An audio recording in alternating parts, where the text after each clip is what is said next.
चलिए आज संप्रेषण में ही लिखित संप्रेषण के बारे में देखते हैं। तो लिखित संप्रेषण का अर्थ, लिखित संप्रेषण यानी वह संप्रेषण जिसमें कोई भी सूचना प्रेषक के द्वारा लिखित रूप में दिया जाता है प्राप्तकर्ता को, उसे बोलते हैं अपन लिखित संप्रेषण। लिखित संप्रेषण में समाचार पत्रों के माध्यम से, पॉम्फलेट के माध्यम से, नोटिस पुस्तक के माध्यम से जो है जानकारी दी जाती है प्राप्तकर्ता को, और अगला व्यक्ति उसे पढ़कर समझ जाता है कि मुझे कौन सा काम करना है। तो जब इस प्रकार से पॉम्फलेट के माध्यम से या समाचार पत्रों के माध्यम से या नोटिस के माध्यम से कोई जानकारी प्राप्तकर्ता को दी जाती है तो उसी को बोलते हैं अपन लिखित संप्रेषण। और इस लिखित संप्रेषण के लिए यहाँ पर दोनों पक्षों का, प्रेषक और प्राप्तकर्ता का आमने सामने होना अनिवार्य नहीं है। यही बात समझ में? तो जब कोई सूचना लिखित रूप में प्रेषक के द्वारा दी जाती है, अगला व्यक्ति उसे पढ़कर जानकारी प्राप्त कर लेता है और उसके हिसाब से काम करता है, तो उस प्रकार की सूचना को बोलते हैं अपन लिखित संप्रेषण। अब देखते हैं अपन इसी लिखित संप्रेषण के लाभ। क्या लाभ होते हैं? तो पहला लाभ, प्रत्यक्ष संपर्क जरूरी नहीं। जब भी हम किसी व्यक्ति को लिखित रूप में कोई सूचना देते हैं तो प्रेषक और प्राप्तकर्ता का आमने सामने होना अनिवार्य नहीं है। प्रेषक और प्राप्तकर्ता के बीच में कितनी भी दूरी होगी, वहां पे समाचार पत्रों के माध्यम से लिखित रूप से कोई भी संदेश हम भेज देंगे, प्रेषक द्वारा भेज दिया जाएगा और प्राप्तकर्ता पढ़कर समझ जाएगा मुझे कौन सा काम करना है। इसलिए कहा गया इनके बीच में प्रत्यक्ष संपर्क होना आवश्यक नहीं है। दोनों का आमने सामने होना जरूरी नहीं होता। कम खर्चीला, कहा गया है कि लिखित संप्रेषण का खर्चीला कैसा होता है? कम से कम खर्च में हम अपने संदेश को एक स्थान से दूसरे स्थान पर आसानी से भेज सकते हैं। दूर संचार में अगर टेलीफोन का हम प्रयोग करते हैं तो उसमें अधिक खर्च होता है, अधिक पैसा लगता है, लेकिन लिखित सूचना जब भेजेंगे तो कम से कम खर्च में आसानी से हमारी सूचना एक स्थान से दूसरे स्थान पर पहुंच जाती है। इसलिए कहा जाता है कि ये जो है कैसी होती है? कम खर्चीली होती है, यानी कम से कम खर्च में आसानी से हम अपनी बातों को दूसरे व्यक्ति तक पहुंचा सकते हैं, हम अपने संदेश को दूसरे व्यक्ति तक पहुंचा सकते हैं। इसलिए कहा गया खर्चीली कैसी होती? कम से कम। अगला कहा गया स्पष्ट। इसमें जो भी सूचना लिखा जाता है साफ सुथरा स्पष्ट लिखा जाता है, क्रमवार लिखा जाता है, ताकि पढ़ने वाला व्यक्ति उसे पढ़े और आसानी से समझ ले। तो लिखित में जो भी जानकारी दी जाती है वो सब कैसा होता है? स्पष्ट होता है, कोई काट छाट नहीं होता वहाँ पर, क्योंकि व्यक्ति सोच समझ कर लिखता है वहाँ पर कोई भी सूचना।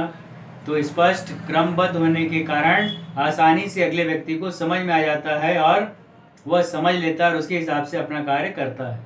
इसलिए कहा गया कि इसका लाभ क्या होता है? तो यह घुमाव फिराव नहीं होता, बल्कि यह स्पष्ट होता है। हर व्यक्ति आसानी से समझ जाते हैं कि मुझे कौन सा काम करना है। कौन से संप्रेषण में? लिखित संप्रेषण में। ठीक है। फिर कहा गया इसी के अंतर्गत प्रभावपूर्ण। जब किसी व्यक्ति को कोई सूचना लिखित रूप में दी जाती है तो प्रभावपूर्ण होता है।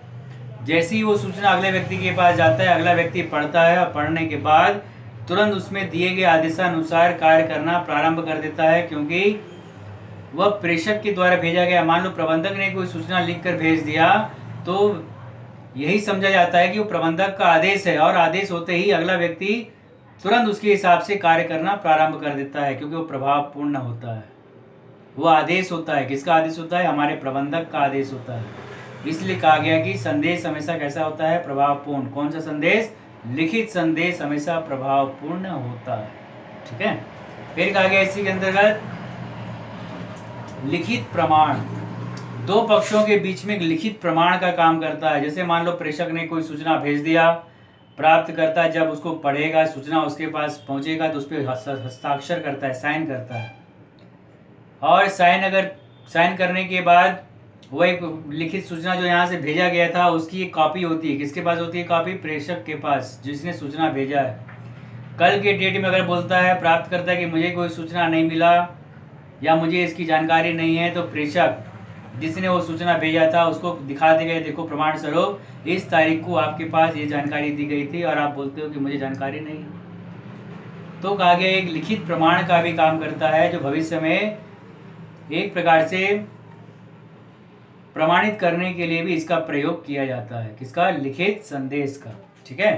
फिर कहा गया इसी के अंतर्गत भावी संदर्भ हेतु उपयोगी, भावी यानी भविष्य के लिए, भविष्य में अगर प्रमाणित करने के लिए किसी कागजात की अगर आवश्यकता होती है, उस प्रमाण पत्र की आवश्यकता होती है, सूचना की आवश्यकता होती है, तो प्रेषक उस प्रमाण पत्र को दिखा सकता है या प्राप्तकर्ता भी दिखा सकता है कि देखो आपने यहाँ पे कहा था 5 टन माल का निर्माण करना है, तो हमने 5 टन माल का निर्माण किया, देखिए आप सूचना भेजे हो और उस पर हमने हस्ताक्षर भी किया है। तो दोनों पक्ष जो है भविष्य में अगर किसी प्रकार से दोनों के बीच में मतभेद होता है किसी बात को लेकर, तो उस प्रमाण पत्र को या उस सूचना को दिखा सकते हैं प्रमाण के रूप में, और जब प्रमाण के रूप में वो सूचना सामने आ जाता है तो दोनों के बीच में जो भी मतभेद होता है वह मतभेद दूर हो जाता है। तो मतभेदों को दूर करने के लिए या भविष्य में प्रमाणित करने के लिए भी ये सूचना जो है एक संदर्भ का काम करता है, सबूत का काम करता है। कौन सी सूचना? लिखित सूचना। कौन सी सूचना? लिखित सूचना। इसी को बोलते हैं अपन लिखित संप्रेषण। क्या बोलते हैं इसी को? लिखित संप्रेषण। ठीक। फिर देखिए इसी में विस्तृत संदेशों के लिए उपयुक्त, अगर मान लो प्रेषक को कोई बहुत बड़ा संदेश देना है, विस्तृत रूप में कोई संदेश देना है, तो फोन में कुछ बात बोलेगा, कुछ भूल जाएगा और समस्त संदेश वहां तक नहीं पहुंच पाएगा मौखिक रूप पे, तो ऐसी दशा में लिखित संप्रेषण का प्रयोग करता है। और ऐसे लिखित संप्रेषण की दशा में सोच समझकर सारी जानकारी जो भी सूचना है सब लिख कर भेज देता है और अगले व्यक्ति को आसानी से समझ में आ जाता है। कुछ भी बात वहां पर लिखने से छूटती नहीं, कारण उस संदेश को लिखते समय बड़े बारीकी के साथ सोच समझकर उसको लिखने का काम करता है कौन? प्रेषक। इसलिए कहा गया कि विस्तृत जानकारी देने के लिए इस लिखित संप्रेषण का प्रयोग बहुत ही उपयोगी सिद्ध होता है। ठीक है, आगे बात समझ आते सबको? तो ये लिखित संप्रेषण के लाभ। अब देखते हैं अपन, इसी में लाभ है तो दोष भी है। तो अब चलते हैं अपन लिखित संप्रेषण के दोष। क्या इसके संप्रेषण के दोष हैं? अब देखते हैं अपन इसी में लिखित संप्रेषण के दोष। तो लिखित संप्रेषण के दोष या हानि में सबसे पहले कहा गया यहाँ पर श्रम, समय तथा धन का अपव्यय। श्रम और समय का नुकसान होता है क्योंकि अधिक मेहनत करना पड़ता है, लिखना पड़ता है, लिखने के बाद फिर उसे जो है वहाँ पे टाइप करवाना पड़ता है, टाइप कराने के बाद फिर उसे पोस्ट करना पड़ता है, तब जाकर वह सूचना जो है एक स्थान से दूसरे स्थान को पहुँचता है। तो कहा गया कि लिखित संप्रेषण में श्रम, समय और धन दोनों का नुकसान होता है और समय पर सूचना भी नहीं पहुंच पाता। पोस्ट करेंगे फिर वहां पे वो पहुंचेगा, तब अगले व्यक्ति को जानकारी होगा, तब वो उसके हिसाब से काम करता है। तो पहला दोष क्या है यहाँ पर? श्रम, समय और धन का नुकसान होता है। किसमें? लिखित संप्रेषण में। आगे बात में फिर कहा गया यहाँ पर भूल होने पर पुनरावृत्ति की प्रक्रिया। भूल होने पर पुनरावृत्ति की प्रक्रिया मतलब अगर संदेश लिखते समय कुछ भी, अगर कोई बारीकी से बारीक चीज भी अगर लिखने से भूल जाता है प्रेषक और सूचना पहुंच गई अगले व्यक्ति तक, तो वह अस्पष्ट है, स्पष्ट नहीं होता है। तो ऐसी दशा में जब प्रेषक को बाद में अपनी गलती का एहसास होता है कि मैंने सूचना में ये बात तो लिखना भूल गया, फिर पुनरावृत्ति करता है, फिर से संदेश को टाइप करवाता है, लिखता है, फिर पोस्ट करता है, तो ये बड़ी समस्या है। एक बार हम सूचना भेज दिए, भेजने के बाद हमको जानकारी हुआ कि मैंने तो कुछ लिखना भूल गया यहाँ पर, फिर क्या करता है? फिर से उसी सूचना की पुनरावृत्ति करता है, फिर लिखता है कि मैंने जो सूचना भेजा था उसमें ये बात लिखने से भूल गया था, मैं फिर से लिख कर भेज रहा हूँ आपको। इस प्रकार से कोई काम करना है, अगले व्यक्ति को फिर सूचना मिलता है और उसके हिसाब से वो काम करता है। तो ये नुकसान होता है, ऐसी पुनरावृत्ति करनी पड़ती है। अगर कोई सूचना हम लिखने से भूल गए, याद आने पर फिर से हमको सूचना लिखकर अगले व्यक्ति के पास भेजना पड़ता है, ये इसका दोष है, हानि। ठीक है, फिर कहा गया यहाँ पर गोपनीयता भंग रहती है। यहाँ पे अगर मौखिक संप्रेषण होता है तो उसमें दो पक्षों के बीच में आपस में बातचीत हो जाती है। प्रेषक अपनी बात कहता है, प्राप्तकर्ता सुन लेता है, तो दोनों के बीच में क्या बात हुई केवल दोनों ही जानते हैं, तीसरे को उसकी जानकारी नहीं होती, तो वहाँ पे गोपनीयता बनी रहती है। लेकिन जब पत्र के माध्यम से लिखित रूप से सूचना दी जाती है तो वहाँ पे गोपनीयता भंग हो जाती है। कैसे गोपनीयता भंग हो जाएगी? प्रेषक जब कोई सूचना देगा तो सबसे पहले उसे लिखवाता है, लिखवाने के बाद उसको टाइप करवाता है, तो टाइपकर्ता को भी जानकारी मिल जाती है, फिर टाइप होने के बाद उसको लिफाफे में पैक करवाया जाता है।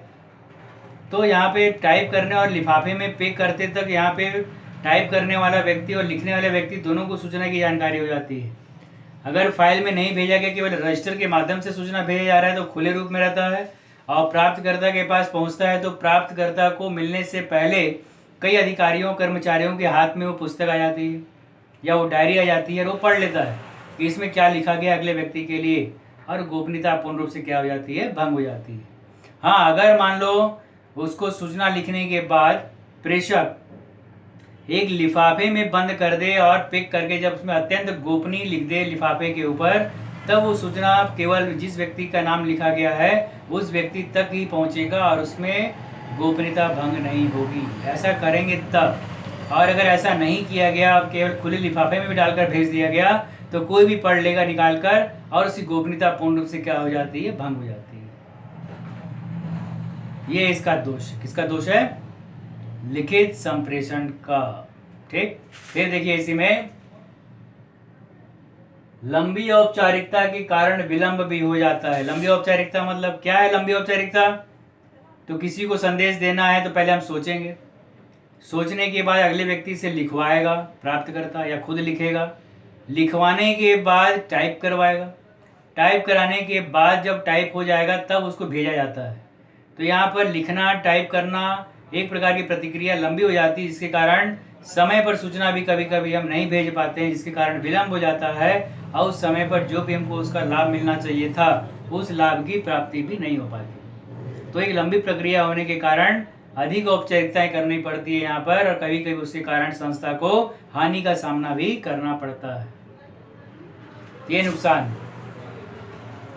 प्राप्तकर्ता की प्रतिक्रिया का तत्काल जानकारी नहीं।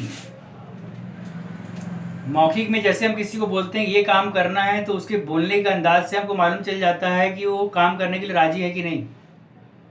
लेकिन लिखित में हम जो सूचना भेज रहे हैं कि काम करना है, इस प्रकार से करना है, जानकारी दे रहे हैं, आदेश दे रहे हैं, तो अगला व्यक्ति जब सूचना पढ़ा तो उसके ऊपर क्या प्रभाव पड़ा, उसका मनोबल कम है कि अधिक है काम के प्रति, इसकी जानकारी हमको नहीं मिल पाती है। इसलिए कहा गया तत्काल प्रक्रिया की जानकारी यहाँ पर नहीं मिल पाती, क्योंकि दोनों दूर होते हैं और दोनों एक दूसरे को देख नहीं पाते हैं।